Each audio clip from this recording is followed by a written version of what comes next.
Thank you for joining today. I'm Dr. Mike Smith from the Great Business Stories of St. Louis, Missouri.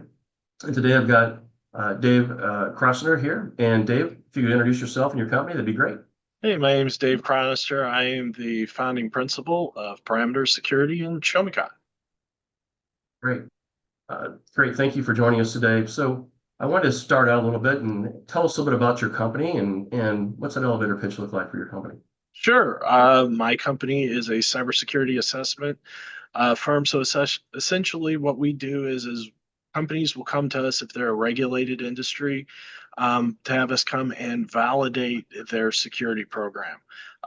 We work a lot in the PCI world, we're QSA, so we can actually certify organizations globally on this. We also provide digital forensic incident response and some managed services to our clients. Excellent. How long have you been in business? We've been in business since June 2007, so we're going on year 18. That's quite a run. Congratulations Yeah, with that, especially thank you. all the different challenges we've had over almost the last 2 decades. You're almost two Yeah. decades old now. So one of the things that a lot of listeners always like to learn is, if you could go back in time at the beginning of your business journey, what are the key decisions or actions that you would change and why? You've got almost two decades under your belt now, so you probably got some rear view mirror insights. Yeah, I think a lot of it, the easy answer would be to say, well, I would probably have a better business plan because this was kind of put together last minute sort of thing. But honestly, I don't know if that would have really helped.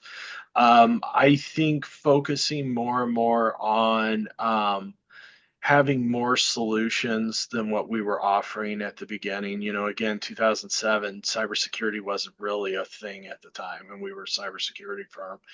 And really focusing more and more on a lot of our recurring revenue. What we do is typically a once a year sort of thing. And so Mhm. when things are good, things are great, but you're starting from zero revenue wise every year or every month. Gotcha. I think that model's taken its place. I think software has learned that and others that Yeah. you can create a once in you can create recurring revenue streams. So I think it's good insights. Any others that you want to share with us? Um, I think being open to expanding the organization, being open to trying new things, would be a big deal. When we started, these days we offer some solutions, managed Okay. solutions, MDR, EDR. But back when we started, there was the prevailing theory of, well, if you're a third party assessor, you can't provide anything else. Okay. Or we shouldn't be able to look at certain programs, and the attitudes change these days. So I think being able to expand our offerings would have helped us to grow a bit. And I would say as a business owner, the other is at the time my wife and I started the business together. Hmm. And I think probably not putting both salaries on the line for a business would probably have made things a little less stressful. Uh, we were starting to go after banks. That was the whole idea. I came from the financial industry, and we went into Gotcha. business June 2007. And the importance of that is the financial collapse happened starting July 2007. So, Gotcha. yeah, it was stressful from the beginning. I call that the Rubicon strategy. Just burn the boats and it's going Yeah, to happen. Or it looks like you guys prevailed. That's awesome. yeah. Well, we So, talked about earlier before the call that you have around 12 employees or so. So keeping those employees is very critical. So what qualities do you look for in employees and how do you foster a positive and productive work environment? really what I have found is we live by our values, our corporate values. And we make sure that our employees live by the corporate values. And our fourth corporate value is moderation is our superpower. And essentially, I want to make sure that our employees know that we work to live, we don't live to work. Foster a good, positive environment because we're inherently in a stressful situation. Mm-hmm. Making sure that we're getting people that if I'm in an interview and someone's saying to me their focus is on I need this title by this year or I need this money by this year, I've realized just in a small business that's not the best place for you to be. Yeah. Doesn't mean you're not going to make that title, you're not going to make that money, but typically looking for employees that are looking for more of a challenge, or employees that have a need. I have a kid and I want to be able to make sure that I have a flexible schedule. Being able to be open that way has always been good for us. In the cybersecurity world, this is from about 5 years ago, and at the time there was a deficit of 30% seats not filled. That's not for qualified people, that's period. And it's just Oh, wow. gotten worse. So, if I'm going against some of these Fortune 100s, Fortune 500s who will throw 50, 60,000 as a signing bonus, I have to create a good work-life balance and an organization that's fun to work for. Gotcha. Those are great insights. Thank you for sharing those. So I heard, the quality of the job role, like you said, moderation. I know in some of the big companies that we've all worked in, it's the opposite of your golden rule there. It's work for the company and your life will wait. And then second, I think the flexibility is really big, and that probably segues a little bit into another question a little bit later. But when you go out and hire these employees, that you have team members, do you use any type of assessments like DISC or e-colors, predictive index, Myers-Briggs, any of the assessments that are out there, or what do you use to make sure that you're hiring the right person? Honestly, I've never found any of them to be very good. And starting to look at the background, it's kind of scary when you start to realize a lot of these were started by marketing people. Right. Right. But we do have assessments because we are hiring cybersecurity experts. Right. So there is, and a lot of what we do is going through. If you're coming in as an ethical hacker, we're going to give you a network that we want to see what you do, Mhm. and then interviewing on our Right. values, things like that. I would rather have someone explain to me, one of our values is we put away our shopping carts, which means we do the right thing even when no one's looking. Right. I would rather ask about how that would fit into their life rather than having them ask the four questions of, Right. Myers-Briggs or something like that. Right. I got you. That's a great point. So, a little bit of job shadowing is what I heard, being able to go in and actually show me what you can do. Yeah. When we look at your industry, I work for some Fortune 50 companies and hung out with your tribe there. What are the big certifications now that are really the hot spots in cyber? Used to be a I mean, lot of them. yeah, Still a there's a lot. lot of them. I would say for us, the CISSPs, the granddaddy, and the big reason that's Certified Information Security Systems Professional. And the big reason is you have to have experience into multiple areas of the security I got you. world, Right. practical to be able to get it. Some of the other ones are for auditing. There's Gotcha. there's quite a few out there. The problem with certifications are kind of like just anything it's to get you through HR. As Yeah. a third party assessor, people want to see them, and I want you to have them just to know that you're serious Right. about it. But I used to teach certification classes, and I can Gotcha. tell you, you could sit through a certification class on pen testing, get the certification, and not know how to do a pen test. So a lot of what we're looking at, that's why we do practical. I want you to actually do an ethical hack, a pen test during your interview process, to make Right. sure that we know that you can actually do it.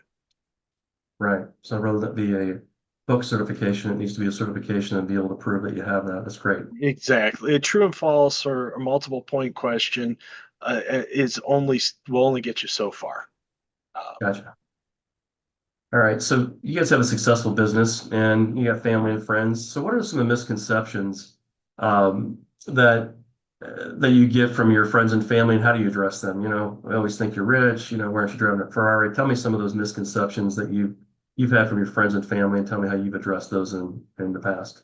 so I was in IT for about 20 years before I got in. I started my business, and very quickly I made it a point of, hey, my dad was a cop, and so Okay, so when I would go to Thanksgiving, he'd start asking me computer questions. I'd start asking questions about the law, and oh, very quickly explain to him, hey, I really don't want to talk work on Thanksgiving.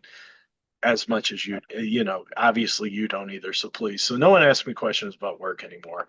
But the questions I do, some of the things that some friends may be surprised about is I am not only going to be the one that is writing the payroll, but I'm also the one that probably is sitting there trying to figure out, whatever little minute program that's out there that I don't have people doing all that stuff for me all the time.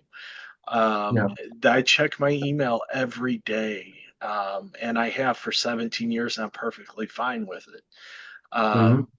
On the cybersecurity world is I don't know everything. I have certain skill sets I'm really good at, and I understand those areas, and I maintain my expertise in those. But I'm not a developer. I can't program worth anything. So you're not wanting me to develop something for you, but I can build you the best system in the world.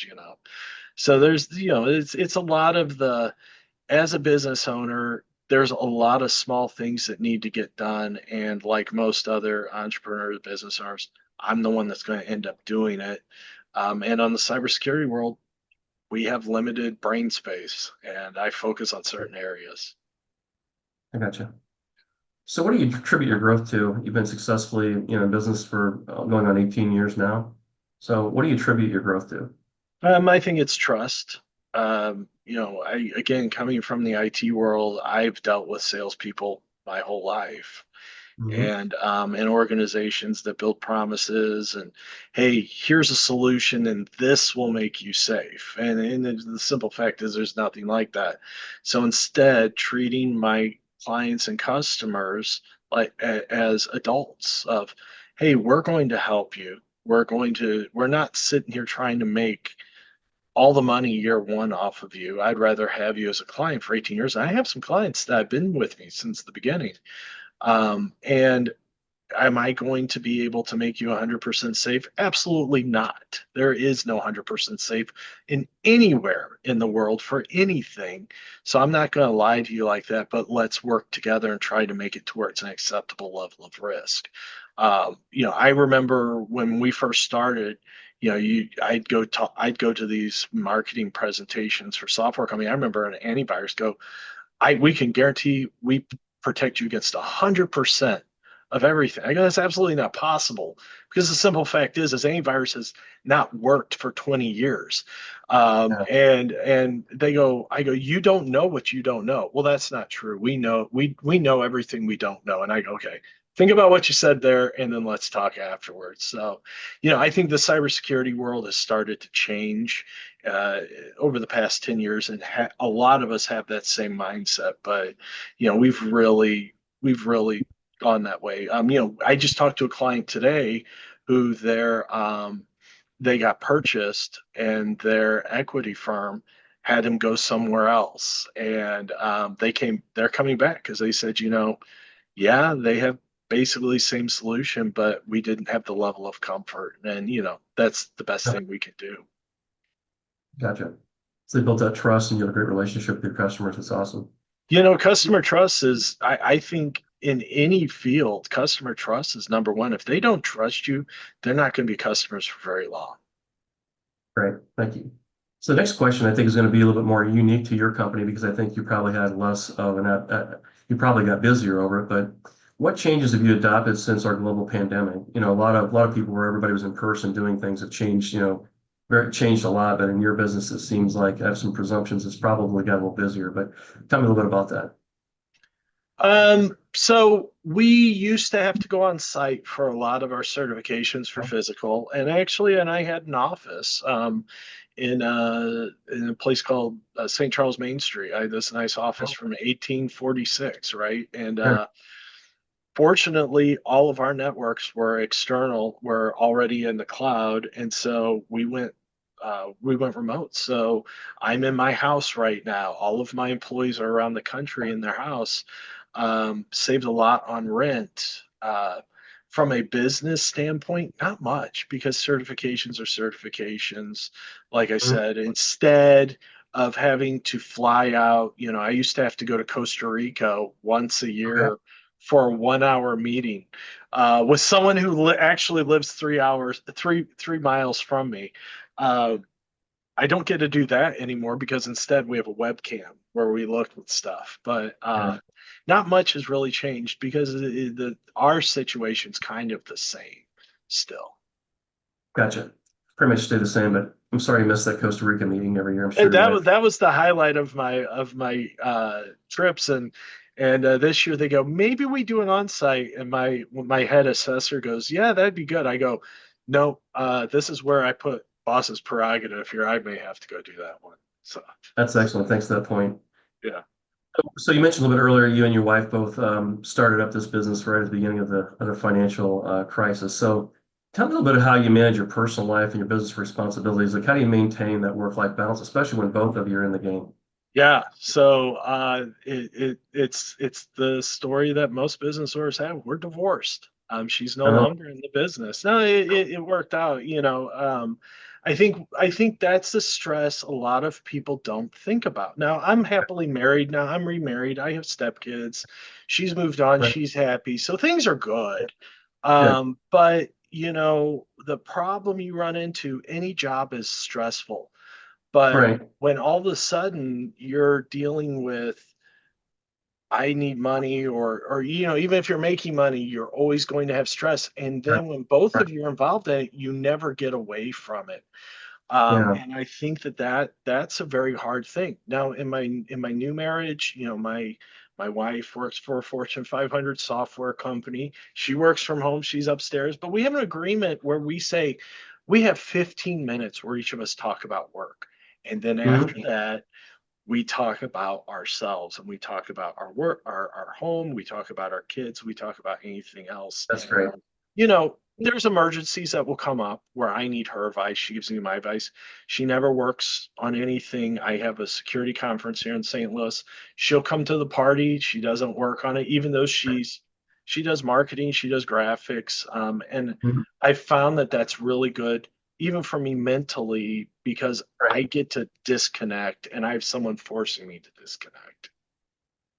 I like that. So I hear a little bit about, a lesson learned and a good thing you just shared with everybody that's going to watch this video is that, put those boundaries in place before, but you guys had a great run for it. So thanks for sharing that with me. I know it's a Yeah, personal. we had 17 years we were married, and it was a great time. And I unfortunately, I think if anybody, a lot of people are probably looking at this, maybe looking to start a business, and it really is stressful. It is, even when things are good, it is stressful, and you have to have some Yeah. way to pull back.